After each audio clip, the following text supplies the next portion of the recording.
Hi, this is Corey Johnston, and today's lesson is going to come from the ninth chapter in the second book of Chronicles.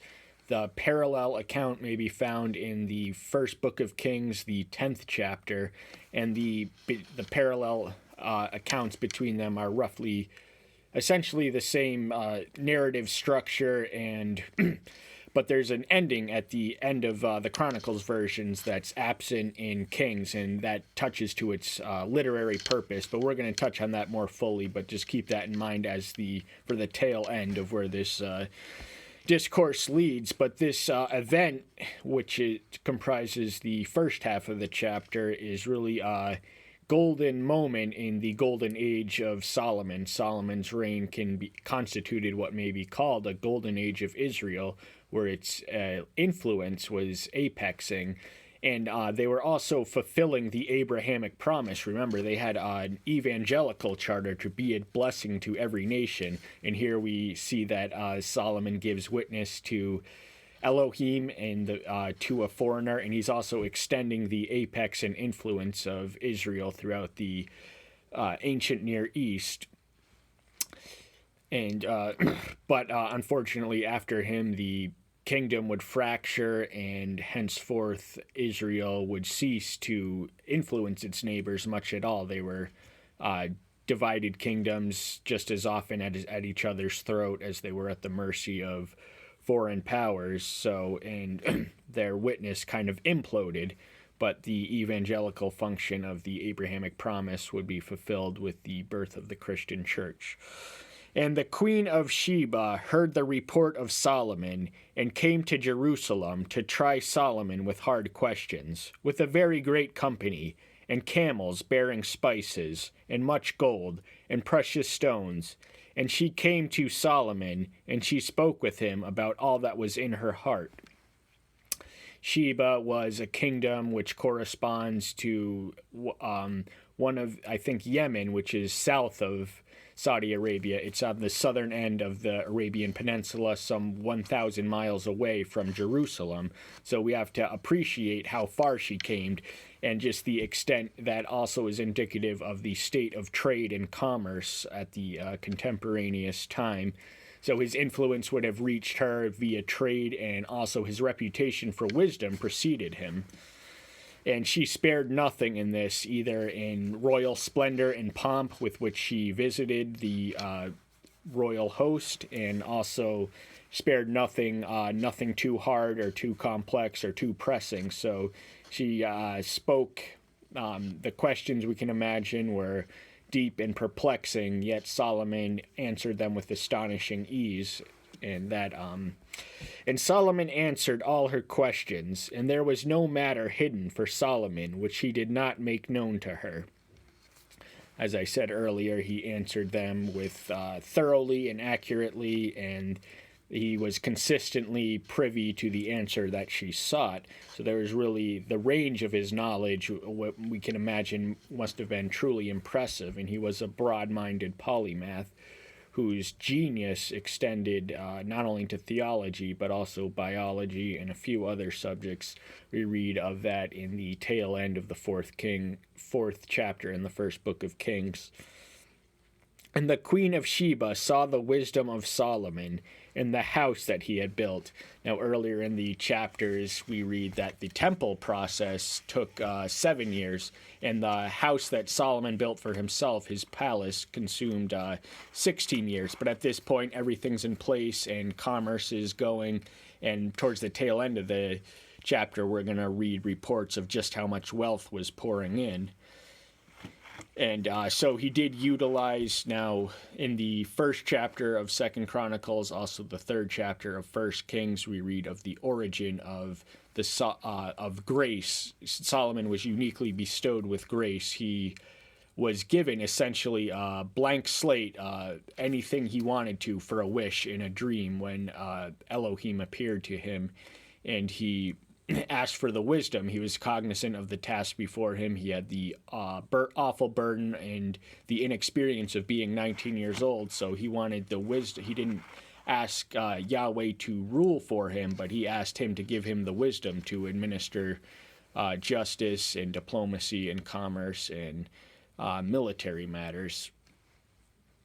And as a result of his pleasure with the wish, Elohim grants him not only unprecedented wealth and power, but also gives him a conditional promise of long life contingent on his obedience. And for the most part, Solomon did remain faithful, although he did struggle and decline at the tail end of his years, but we're going to save that for later.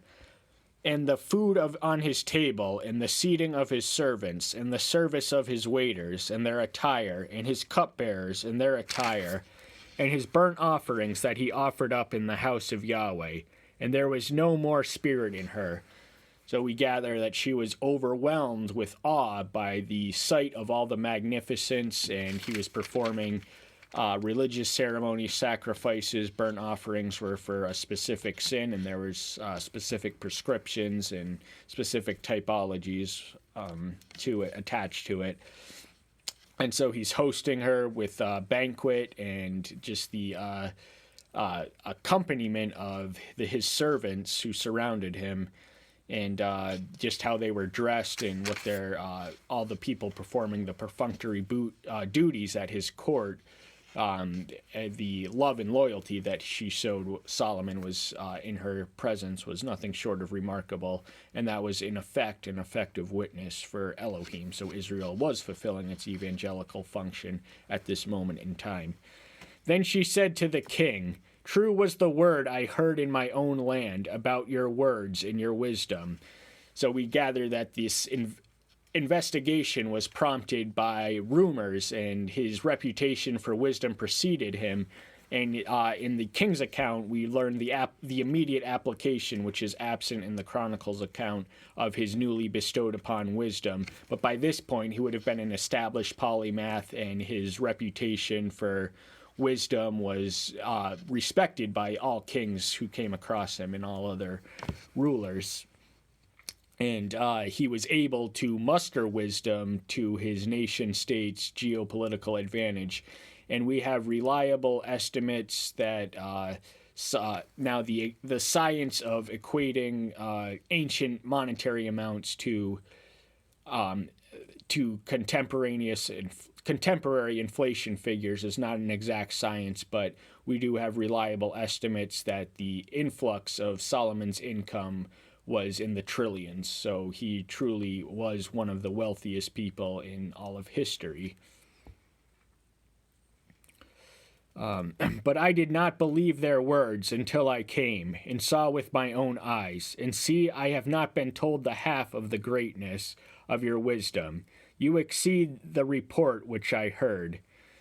So he transcended any expectation she had. She had lofty expectations to begin with, having heard of his wisdom. By reputation, she's prompted to investigate it at the source, and the discovery of the source itself is no substitute for secondhand reports. And she traveled a great deal. Remember, Sheba was located approximately 1,000 miles south of Jerusalem, and the Savior used that as an indictment when establishing his supremacy over Jonah and Solomon, I believe in the 12th chapter of Matthew and perhaps the 11th chapter of Luke. I'm not entirely sure about the latter, but I know that at some point he makes mention of the fact that the Queen of Sheba traveled all this distance to hear the wisdom of Solomon, and a greater than Solomon was in their midst, and they neglected him and belittled him and abused him, persecuted him, and ultimately executed them. And she's aware of the fact that she could not possibly gauge the extent of his wisdom in one conversation alone. Blessed are your men, and blessed are your servants, who stand continually before you, and hear your wisdom. So that's an unusual thing for a monarch to express admiration or think that they have a great life just by being in a subordinate station in socioeconomic order, yet be around his wisdom they benefit from, and he treated them impartially, we can imagine. Blessed be Yahweh your Elohim, who delighted in you, to put you on his throne to be king. For Yahweh your Elohim because your Elohim has loved Israel, to establish them forever. Therefore he made you king over them, to do justice and righteousness. So she's leaving with a witness of, now we can imagine that she was a polytheistic. The people of Arabia were polytheistic, and interesting story, the monotheistic Islamic deity Allah is in fact a moon god from the polytheistic pantheon of Arabian deities. But that's another story entirely. But she is giving witness to Elohim and Yahweh in his midst, and she's aware that it was not through his strength or wisdom alone, but a heavenly grace that Solomon was able to rule so magnificently and issue in a golden age of prosperity and influence, and also incidentally witness to the nations of what an awesome Elohim they truly had. And she gave the king 120 kikars of gold, and very many spices, and precious stones. And there has not been any spices such as those the queen of Sheba gave to King Solomon. Though we don't have any idea, I'm not familiar with the measurements or their equations to modern standards of measurement, but we can gather that it was a large sum of gold. We know that much, and many spices, and the spices not only it expanded what was thought of as spices for quality. And also the servants of Hiram and the servants of Solomon, who brought gold from Ophir, brought algum, wood, and precious stone. So the king, Phoenicia was ruled by a king named Hiram, and we know that both David and Solomon were friends of Hiram. We don't know if it's the same Hiram or if that was a hereditary name for their neighboring royal dynasty. But the gold, now the influx of gold, we're going to read some measurements at the tail end of this chapter, and the archaeological evidence suggests that it is not exaggerated. And the king made stairs of the algum wood for the house of Yahweh, and for the king's house, also lyres and harps for singers. And there was never seen the like of them before in the land of Judah. So this wood, Phoenicia or Lebanon, what corresponds to the modern country of Lebanon, but was more anciently known as Phoenicia, alternately known as the Levant, which is French in origin, but we're not going to get into that. They had an abundance of cedar wood, which Israel naturally lacked, so that facilitated trade between them, and Solomon wielded wonders through a resource which was not native to his land, and he used it to good effect, not only to build the temple and his own palace, but also make much of musical instruments, which we can imagine that the musical arts would have flourished in this golden age. And King Solomon gave to the Queen of Sheba all she desired, whatever she asked besides that which she had brought to the king. And she turned and went to her own land, she and her servants.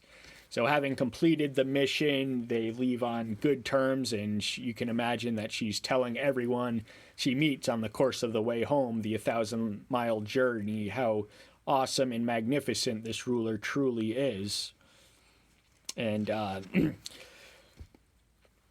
so the object lesson we may profitably deduce is that Israel missed its opportunity to be a light to the Gentiles after the fracture of the kingdom, for which Solomon was largely responsible for. Now, out of the divine favor, Yahweh spared the splintering of the kingdom in his own lifetime, and he made it plain that it was out of love for his father David, because Solomon, remember we had mentioned that he was given a conditional promise of long life.